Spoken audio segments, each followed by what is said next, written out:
আপনার মনে কি কখনো এমন প্রশ্ন এসেছে, আমার দোয়া কি সত্যিই কবুল হবে? আমি এত কাঁদলাম, এত চাইলাম, তবুও কেন আমার ডাকে সাড়া আসে না? বন্ধু, আপনি একা নন। প্রত্যেক বিশ্বাসীর হৃদয়ে এই অনুভূতি আসে।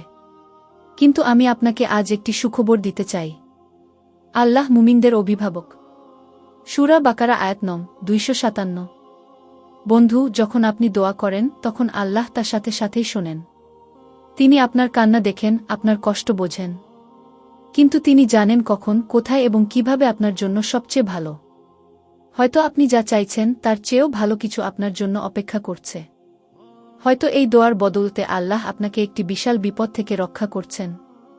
হয়তো আল্লাহ চাইছেন আপনার ঈমান আরও শক্তিশালী হোক। একদিন আপনি সেই দোয়া কবুলের আনন্দে কান্না করবেন। একদিন আপনি খুশিতে অঝরে হাসবেন। শুধু ধৈর্য ধরুন, আল্লাহর উপর ভরসা রাখুন। তিনি কখনো তার প্রিয় বান্দাকে নিরাশ করেন না। আপনার প্রিয়জনদের সঙ্গে এই ভিডিওটি শেয়ার করুন। সাবস্ক্রাইব করুন আরও অনুপ্রেরণামূলক ভিডিওর জন্য। কমেন্টে লিখুন আপনার হৃদয়ের প্রিয় দোয়া কি।